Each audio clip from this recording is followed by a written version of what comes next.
Hoje de manhã eu convido os irmãos para abrirem as suas Bíblias no Evangelho de Lucas, capítulo 18, verso 35 ao verso 43. Lucas 18, 35 a 43.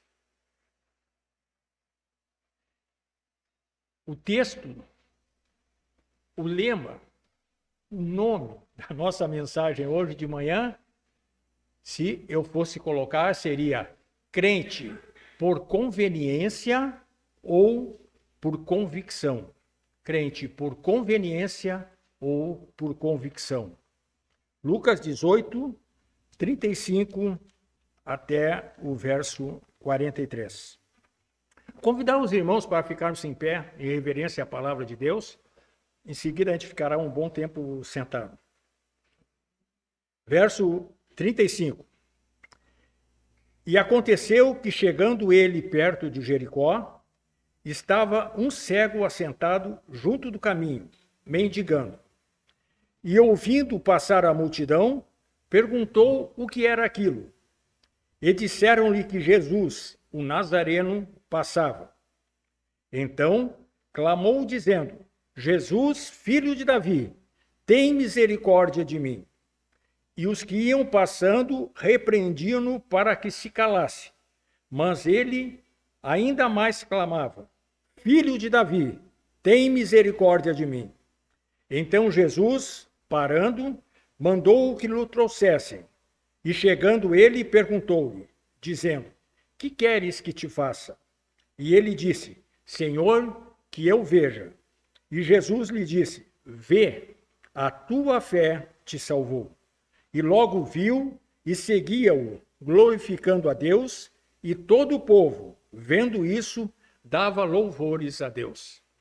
Eterno Pai, nós te pedimos nessa manhã que o Senhor esteja preparando os nossos corações para receber a tua palavra. Nós te rogamos que o Senhor esteja fazendo com que ela venha ao encontro das necessidades de cada um de nós. Em nome de Jesus, amém. Os irmãos podem assentar. Crente por conveniência ou por convicção. Esse cego, aqui não é dito o nome dele, mas no outro evangelho, no evangelho de Marcos, nós sabemos que o seu nome era Bartimeu, o cego Bartimeu, cego de Jericó. Jesus estava passando por Jericó, ele estava indo para Jerusalém. Para os irmãos terem uma noção, a distância entre Jericó e Jerusalém era de 22 quilômetros. Eu imagino que 22 quilômetros daqui, da onde nós estamos, né, do bairro da Tristeza, significa daqui até Alvorada. Mais ou menos, né? Ouve a mão. E diz a história, irmãos, que essa Jericó, que é relatada aqui, era uma cidade nova, uma cidade moderna para a sua época. Ela ficava um pouquinho mais ao sul da antiga cidade de Jericó, lá dos tempos de Josué. Assim, sendo uma cidade importante, era comum, como é até os dias de hoje, né, que os mendigos se reunissem nos seus limites para pedir algo para as pessoas, para mendigar. Bartimeu estava sentado à beira do caminho, mendigando. Escutou o cego que Jesus estava passando exatamente por ali naquele momento. E era acompanhado Jesus de uma grande multidão. Imediatamente, irmãos, o cego começou a clamar: Jesus, filho de Davi, tem misericórdia de mim. Ele reconheceu a divindade de Jesus. A Bíblia nos narra que muitas pessoas se incomodaram com os gritos daquele cego e mandaram que ele se calasse. Porém, Bartimeu, ele era muito determinado. E cada vez que as pessoas mandavam ele se calar, ele gritava mais alto, pedindo a misericórdia de Jesus. Jesus ouviu os apelos daquele pobre homem e pediu que as pessoas o trouxessem. A multidão que anteriormente repreendia aquele cego por estar fazendo tanto estardalhaço, agora ela ficou em silêncio, porque ela queria presenciar o que queria acontecer a partir dali, o que Jesus iria fazer com aquele cego.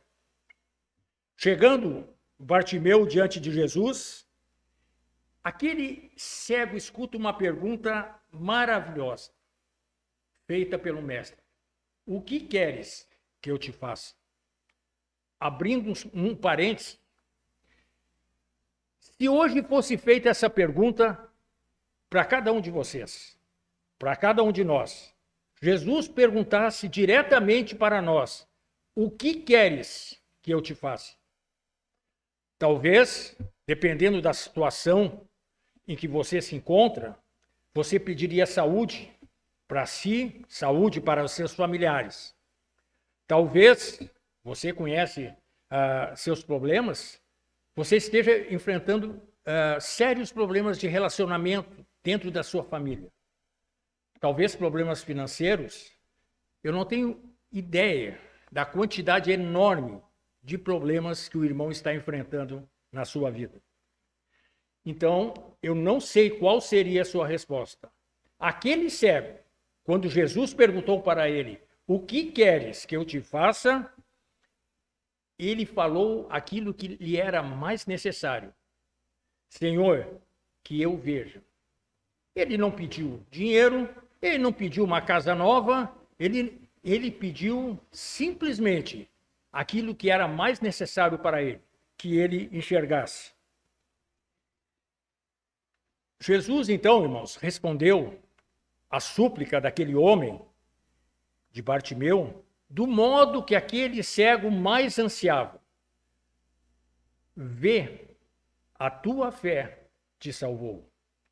Em outras oportunidades, quando a pessoa chegava a Jesus, Jesus mandava se banhar, né, no poço de Siloé, ou se apresentar para os sacerdotes. Aqui simplesmente Jesus definiu na hora a situação. Vê, a tua fé te salvou. Imediatamente, não daqui a 5 minutos, não daqui a 1 hora, imediatamente, aquele cego começou a enxergar. E diz o verso 43 que a partir dali ele começou a seguir Jesus, glorificando a Deus por haver sido curado por ele.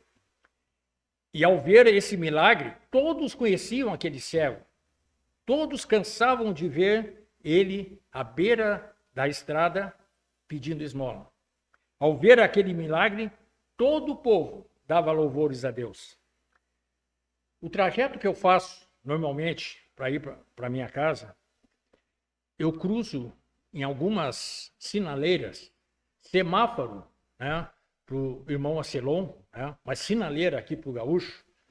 E ali eu já chego a conhecer as pessoas que estão mendigando. Porque normalmente são as mesmas. Então aquele homem, aquele cego, ele era muito conhecido naquele local. Dentro daquela sociedade, ele estava num patamar mais baixo. Mas, ao ter a oportunidade de se aproximar de Jesus, ele não ficou perguntando, Senhor, por qual motivo eu sou cego? Fui eu que pequei? Foi meus pais? Por que isso aconteceu comigo? Ele não contestou a sua situação, mas ele viu com os olhos da fé Cristo como sendo aquele único que poderia lhe curar. Aquele cego, espiritualmente, ele enxergava mais, mas muito mais, do que aquela enorme multidão que estava ao redor de Jesus. Ele estava enxergando o poder de Jesus. Tivesse aquele cego Bartimeu ouvido a multidão, tivesse escutado os conselhos de todas aquelas pessoas que mandavam ele ficar quieto, ele não teria sido chamado por Jesus e não teria sido curado por Jesus. Dentre as inúmeras lições que podemos tirar dessa passagem, eu quero ressaltar algo para os irmãos. Em primeiro lugar, na sua vida cristã, não escolha ficar ao lado da multidão.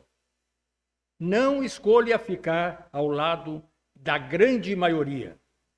O próprio Jesus diz que a perdição é larga e estreita a porta para a vida eterna. Então, não tente ficar ao lado da grande maioria. Normalmente, o que diz a maioria, o que pensa a multidão, não é a realidade. E muito menos não é a vontade de Deus. Busque em Deus o que é melhor para a sua vida. Você conhece, você sabe o que você necessita. Não deixe que os outros definam por você a sua vida. Peça a Deus aquilo que você está necessitando. Nós somos uma igreja, eu estou aqui, vai fazer 20 anos, né? Eu era um guri quando vim para essa igreja. Mas nós somos uma igreja pequena, numericamente, 75 membros e tal. Eu não sei, irmãos, o que Deus tem reservado para a sua vida espiritual. Mas não pense que buscar participar de uma igreja muito grande será o melhor para a sua vida. Muitas vezes não é o que Deus quer para você. Outra coisa, irmãos, ensinamento que eu posso tirar desse encontro do cego com Jesus é convicção. Aquele cego, ele teve certeza que ali estava passando, naquele momento, a única pessoa que lhe poderia curar, lhe dar a visão. Ele não se calou, ele não se abateu, não desanimou, mas continuou clamando. Na sua vida, quando você estiver passando por dificuldades, e certamente nós estamos passando por algumas, tá? Mas quando você estiver nos momentos mais difíceis da sua vida, não te desanima. Coloca os seus pedidos nas mãos de Deus e Ele irá atender. Tá? Não vá pela maioria. Não vá pelo que o fulano disse. Ah, meu parente, aconteceu, ele fez assim. Coloque diante de Deus e deixe que Ele coloque em teu coração a maneira que você deverá agir. Para mim, convicção é uma das muitas coisas que atualmente falta a nós, cristãos. Convicção, irmãos, é ter certeza no que nós cremos. É ter certeza da maneira que nós devemos seguir ao nosso Deus. Convicção é não mudar de opinião, é não alterar seu modo de pensar, seu modo de agir. Quando começar a fazer parte de um outro grupo, de uma outra igreja, onde tenha outros vizinhos, convicção é você se manter firme naquilo que você acredita. Se moldar aquilo que os outros pensam, da maneira que a multidão crê, normalmente é a pior decisão que nós podemos fazer, tanto na vida espiritual quanto na nossa vida secular. Se o irmão for se moldar com o que pensa a imprensa, com o que o pessoal mais liberal pensa, né, você certamente irá se afastar dos preceitos de Deus. Né? Tudo aquilo que Deus ensina para nós, a maneira que nós devemos agir, o mundo é contra.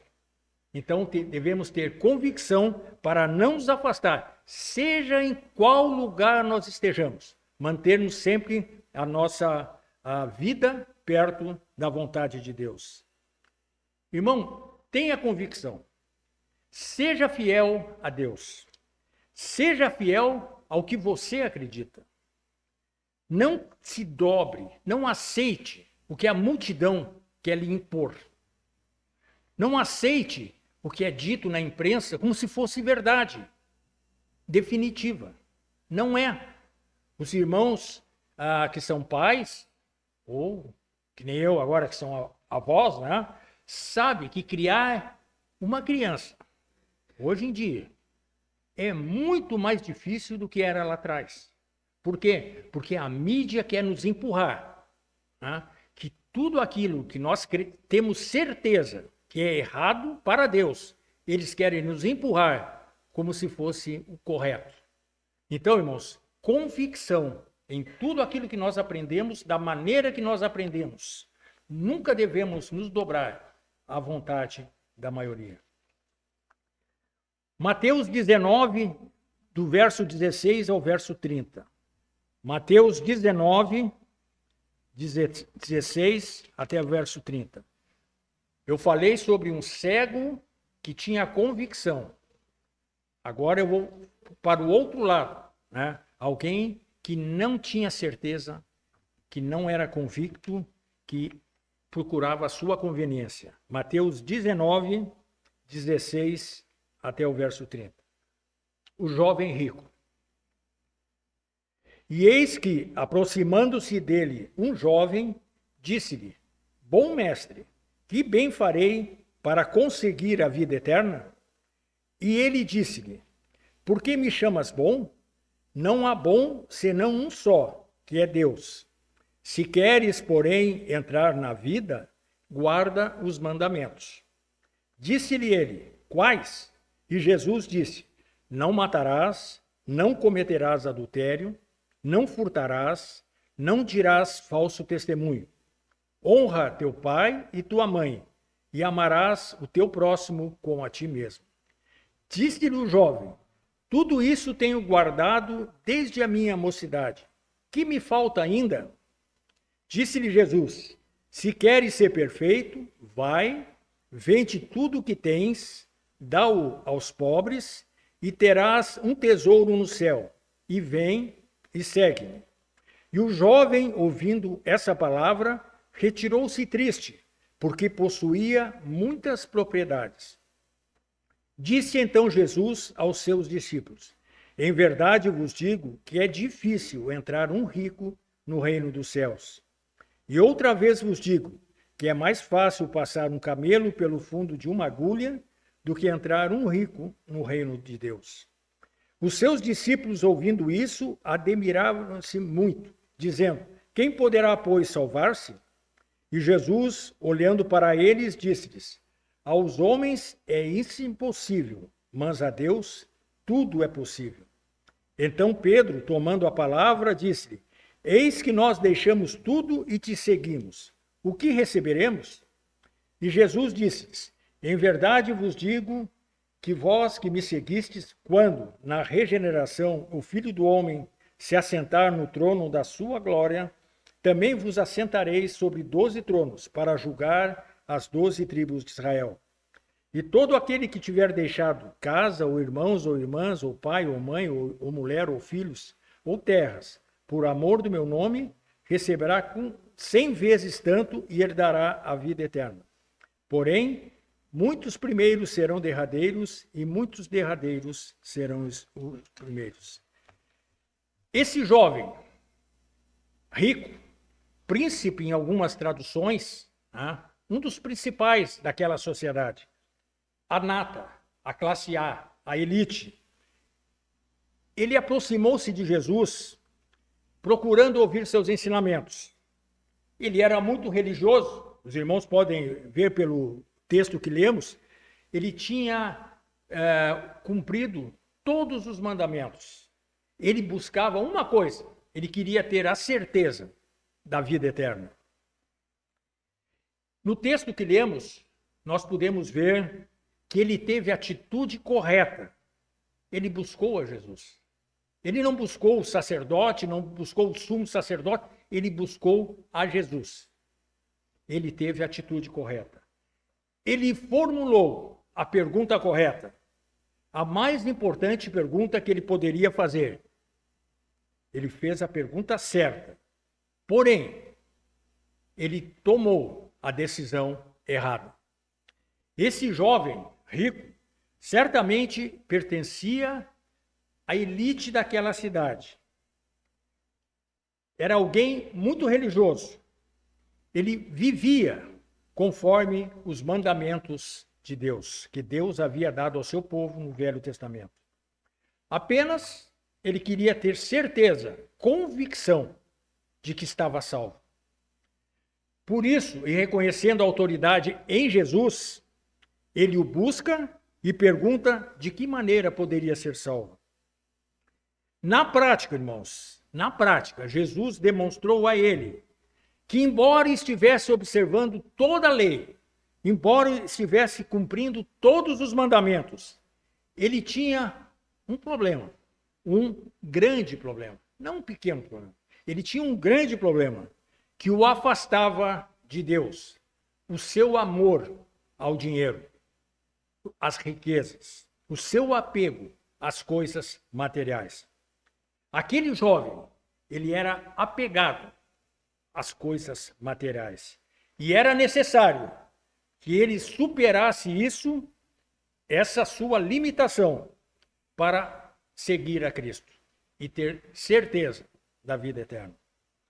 Até aquele momento ele não havia entendido, mas Jesus lhe mostrou ali, naquele momento, que o seu ídolo era o dinheiro, que ele estava cultuando as riquezas e não a Deus.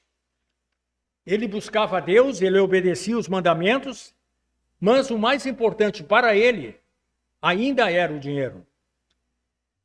Provavelmente, irmãos, isso não está na Bíblia, né? Eu que estou divagando, que nem dizia pastor Roger, que é o irmão aceite, o irmão não aceita, não tem problema nenhum, é coisa minha. Provavelmente, esse jovem rico, ele pensou que seria elogiado por Jesus por causa da sua religiosidade, por respeitar os mandamentos.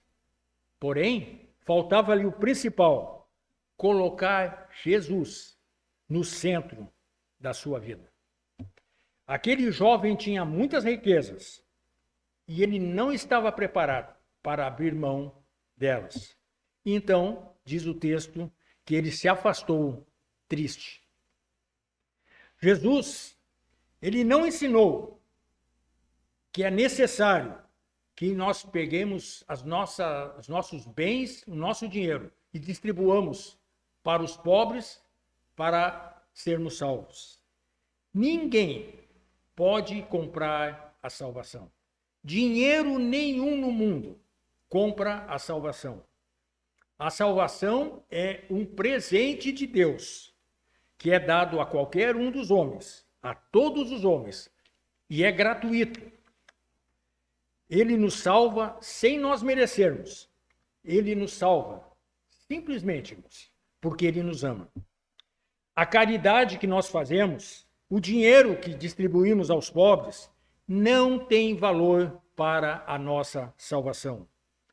Amar a Deus acima de todas as coisas significa que nada é mais importante para nós do que Ele.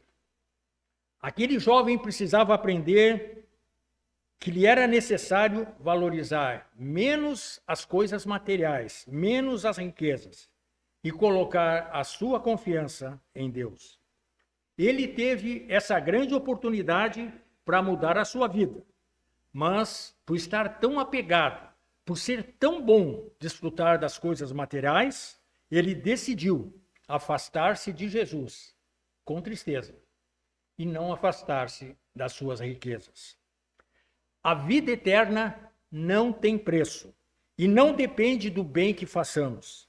Ela é nos dada pela graça de Deus e foi comprada com o precioso sangue de Jesus, derramado por minha causa e pela causa de cada um dos irmãos lá na cruz do Calvário.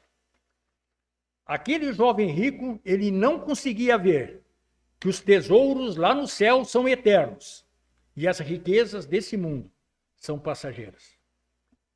Ele procurou a solução de sua dúvida na pessoa certa. Ele fez a pergunta correta. Infelizmente, ele tomou a decisão errada. O apóstolo Paulo pede a Timóteo em 1 Timóteo 6,17.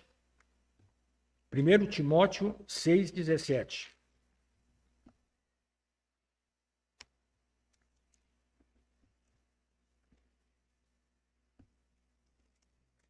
Que advirta aos ricos deste mundo, para não colocar a sua esperança nas riquezas.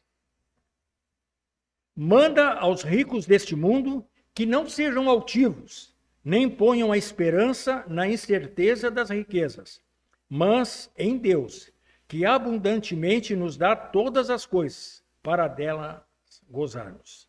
Então, irmãos, esse homem, ele teve tudo na sua mão. Ele procurou a pessoa certa, ele fez a pergunta certa, ele tomou a decisão errada. Que não sejamos como esse jovem rico. Atos, capítulo 6, verso 8 a 15. Rapidamente eu vou dar outro exemplo de convicção. Atos 6, de 8 a 15. Eu peço para os irmãos abrirem para me acompanharem ali. Diz assim a palavra de Deus. E Estevão, cheio de fé e de poder, fazia prodígios e grandes sinais entre o povo. E levantaram-se alguns que eram da sinagoga chamada dos libertos, e dos sirineus, e dos alexandrinos, e dos que eram da Cilícia e da Ásia, e disputavam com Estevão. E não podiam resistir à sabedoria e ao espírito com que ele falava. Então, subornaram uns homens para que dissessem: ouvimos-lhe proferir palavras blasfemas contra Moisés e contra Deus. E excitaram o povo, os anciãos e os escribas, e, investindo com ele, o arrebataram e o levaram ao conselho. Apresentaram falsas testemunhas que diziam: este homem não cessa de proferir palavras blasfemas contra este santo lugar e a lei. Porque nós lhe ouvimos dizer que esse Jesus Nazareno há de destruir este lugar e mudar os costumes que Moisés nos deu. Então todos os que estavam assentados no conselho, fixando os olhos nele, viram o seu rosto como o rosto de um anjo. E aí, no próximo capítulo, capítulo 15, é dada oportunidade para que Estevão se defenda. Estevão, irmãos, foi o primeiro mártir da igreja cristã. Ele foi uma autoridade na igreja, nós não vamos ler por causa do nosso tempo, mas ele foi escolhido por sua conduta ilibada, por seu desprendimento para com os pobres, ele foi escolhido como um dos diáconos da igreja primitiva. Ele realizava inúmeros milagres, sendo usado por Deus. Deus, através de Estevão, realizava inúmeros milagres. Depois de ser preso, injustamente acusado, inventaram. Isso não acontece nos dias de hoje, né? Os irmãos sabem que isso aí é coisa do passado. Injustiças não acontecem nos dias de hoje. Então, ele foi acusado injustamente, ele foi apedrejado e ele foi morto. Mesmo assim, ele, no momento da sua morte, ele perdoou aqueles que o estavam apedrejando. A Bíblia não nos conta muitas coisas sobre a vida de Estevão, mas uma informação é essencial, e essa a Bíblia nos traz. Era um cristão fiel. Após o Pentecostes, narrado no início do livro de Atos, no capítulo 2, a igreja cresceu muito rapidamente. Os apóstolos eram os líderes da igreja, mas com tamanho desenvolvimento, com tanto crescimento, eles tiveram que repassar, delegar algumas das responsabilidades que eles tinham. Assim, a igreja escolheu os diáconos, sendo Estevão, por sua conduta, por sua fé, um dos escolhidos. Além das responsabilidades práticas do dia a dia, no cuidado com os mais necessitados, no cuidado com as viúvas, Estevão, ele ficou conhecido por estar cheio do poder de Deus e realizar muitos milagres. Os judeus, irmãos, os principais dos judeus, os religiosos, eles não estavam contentes com Estevão e eles discutiam com ele. Mas Deus havia dado sabedoria a Estevão e ninguém conseguia refutar os seus argumentos. Então, inventaram falsas acusações contra ele, ele foi preso, ele foi levado perante o Sinédrio, que era o tribunal judeu naquela época, e diante de todos, ele faz um discurso que está narrado no capítulo seguinte, tá? Que fez com que, contando toda a história do povo judeu, e faz com que aqueles religiosos, aqueles líderes, eles ainda fiquem com mais raiva dele. Isso não caiu bem, irmãos. Esse discurso de Estevão não caiu bem no Sinédrio. Eles ficaram tão furiosos com ele que o arrastaram para fora da cidade e o apedrejaram até a morte. Estevão não pedia clemência, Estevão não pediu vingança para Deus, Estevão pediu que Deus que perdoasse aquelas pessoas que o estavam apedrejando. A partir desse momento, a igreja cristã começou a ser perseguida. E essa perseguição fez com que o evangelho fosse pregado em todas as partes do mundo conhecido na época. Por quê? Porque, obrigatoriamente, os apóstolos, alguns apóstolos cristãos, os discípulos tiveram que fugir para outras cidades, para outros países. E aonde eles foram, eles pregaram o evangelho. Quer dizer, através daquela perseguição que se iniciou contra Estevão, a igreja cresceu. O cristianismo, irmãos, ainda hoje é perseguido em muitos lugares do mundo. Aqui no Brasil, é uma tranquilidade a gente ser cristão. Devo dizer para os irmãos até que virou, até assim, ficou bonito a gente falar em gospel, né, evangélico e tal. Antigamente não era bem assim. Né? Havia perseguição aqui no Brasil, havia, mas não desse jeito aqui, de morte. Né? As pessoas eram colocadas de lado. A convicção de Estevão em Jesus, no seu Salvador, foi tanta que ele não se importou de ser morto ou apedrejado por causa de sua fé. A igreja cresceu na perseguição. Estevão é um exemplo de fé, de como cristão, de como nós devemos nos comportar durante as dificuldades. Muitos são os exemplos narrados na Bíblia de pessoas fiéis, com convicção, procurando fazer a vontade de Deus, ser fiel a Jesus e aos seus ensinamentos. Eu vou pular aqui dois que eu tenho, que é o centurião Cornélio, que é a mulher do fluxo de sangue. Porém, também são muitas as histórias de pessoas que se aproximam de Jesus, procurando obter alguma vantagem, né? Porque lhes era conveniente. Hoje em dia, irmãos, muitas igrejas, muitas seitas, nós estamos julgando, tanto é que nem se o irmão olha a internet, o irmão vai ver. Muitas seitas, muitas igrejas que parecem um clube recreativo. Parece que o irmão está se associando, quando o irmão entra numa igreja assim, que o irmão está se associando à ABB, à Sojipa, à União.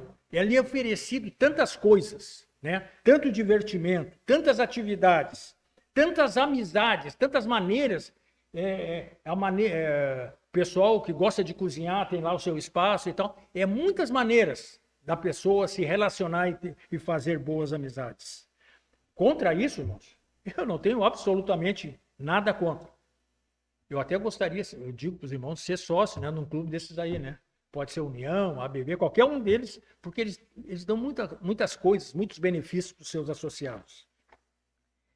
Mas existem determinadas igrejas ou seitas que buscam literalmente se transformar em um clube e oferecem um cristianismo light, um cristianismo pasteurizado.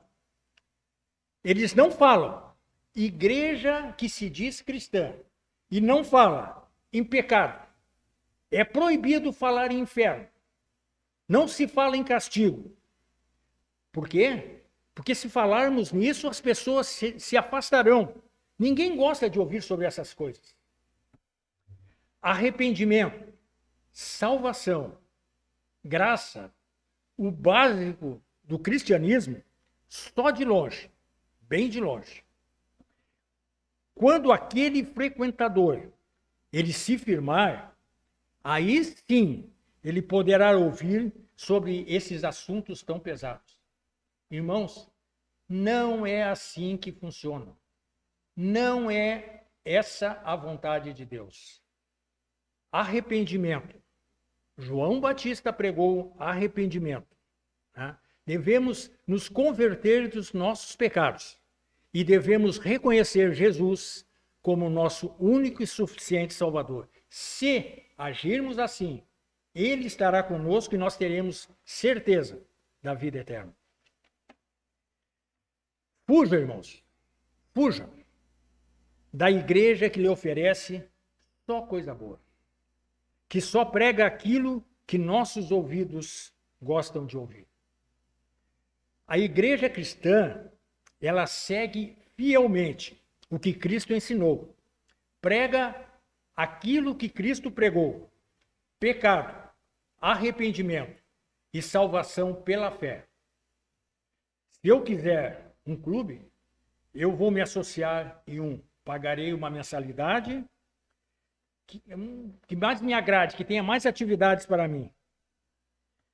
Porém, a nossa igreja, qualquer igreja que se diz cristã, ela não pode ser moldada por aquilo do que eu gosto, por aquilo que mais me agrada. Mas ela tem que pregar, ela tem que ensinar aquilo que eu preciso ouvir. Não o que eu gosto de ouvir, é o que eu preciso ouvir, que Deus quer que eu ouça. Se você quiser buscar uma igreja que lhe agrade muito, você achará por aí. Mas tenha convicção naquilo que você crê. Não se afaste.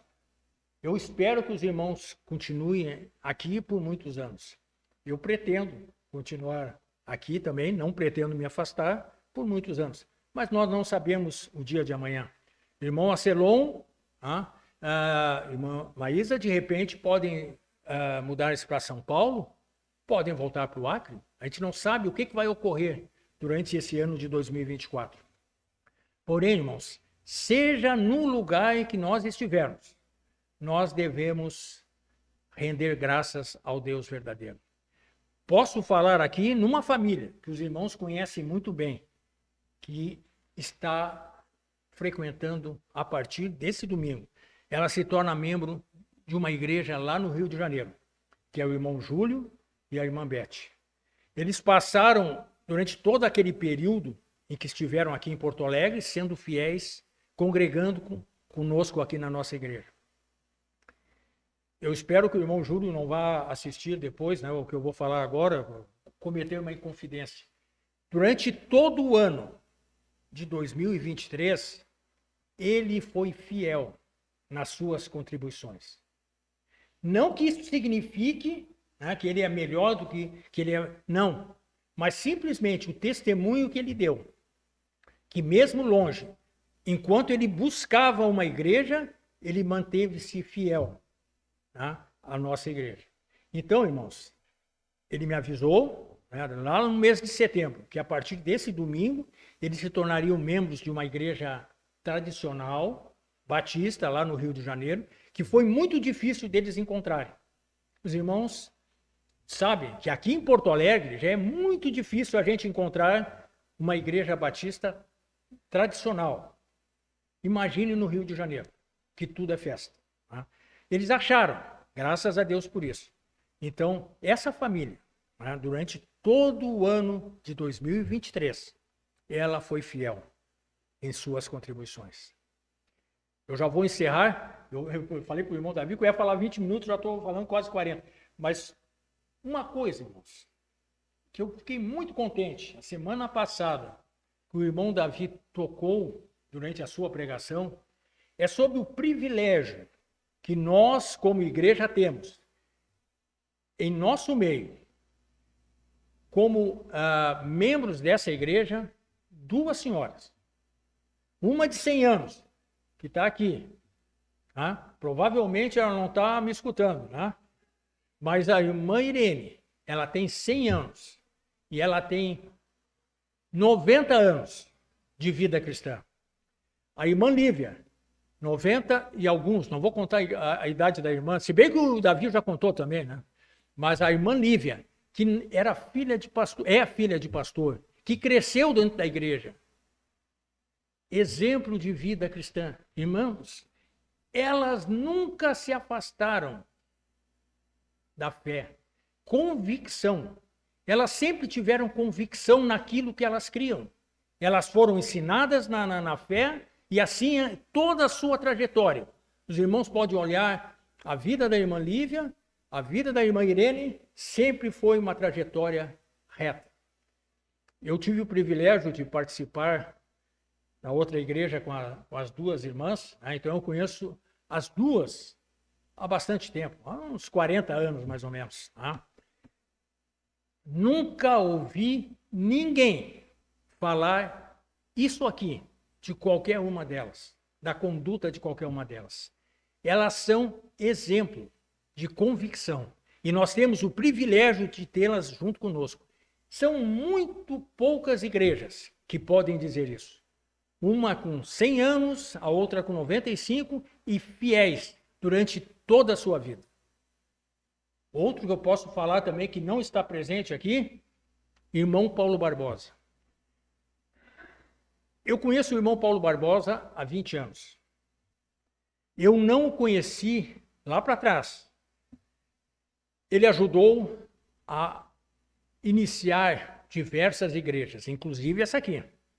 Mas muitas outras igrejas ele participou na sua fundação. Ele era um excelente, o irmão Paulo Barbosa, além de pregar muito bem, evangelista era ele. Os irmãos que estão nos visitando, ele sofre de uma doença, esclerose lateral amiotrófica. Então, isso fez com que os seus músculos, com o passar do tempo, tá, eles não permitem mais que ele tenha movimentos e acaba a pessoa, né, tendo que respirar sempre por aparelhos, não consegue se alimentar. É bem complicada a situação. Esse irmão, ele sofre com essa doença há 12 anos. 12 anos. Eu me lembro a primeira vez que ele reclamou que estava dando formigamento e tal. E a primeira vez que eu ouvi falar nessa doença, foi quando foi falado na doença dele. E assim como eu tenho certeza que os irmãos que estavam aqui naquele culto ficaram tudo quieto. Mas quando saíram da igreja, foram correndo para o Google para saber que doença era essa. Porque não se conhecia isso há 12 anos atrás. Agora já está mais disseminado, né? Já há mais conhecimento, porém não há cura. Esse irmão, na fila da farmácia do Estado, quando ele ainda podia ir buscar o seu medicamento junto com a irmã Vani, ele entregava folhetos com toda a sua dificuldade. Irmãos, ele testemunha até hoje da maneira que Deus agiu em sua vida. É um exemplo, irmãos, de convicção. E nós temos esse irmão em nosso meio.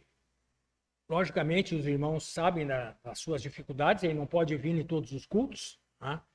Mas é um exemplo, irmão, de vida cristã. Que possamos, irmãos, nos espelhar nesses 3 exemplos, nessas 2 senhoras, que possamos nos espelhar no exemplo do irmão Paulo Barbosa, que possamos sermos pessoas convictas, que não nos deixemos levar por qualquer vento de doutrina, qualquer novidade, e a gente vai para lá ou vai para cá, o que me é mais conveniente. Que não procuremos as nossas conveniências, mas que procuremos, com convicção, fazermos a vontade de Deus. Peço desculpa para os irmãos que eu passei um pouco do horário, pedi para os irmãos ficarem em pé. para nós nos despedirmos hoje pela manhã. Eterno e amado Pai, nós te somos agradecidos, porque nessa manhã tivemos o privilégio de estarmos em tua casa. Não há melhor lugar, Senhor, para que nós estejamos reunidos do que aqui.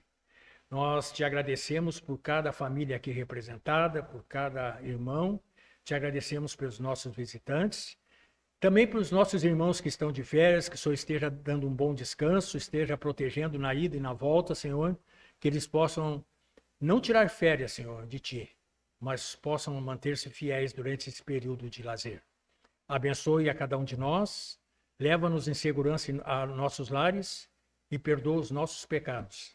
Em nome de Jesus. Amém.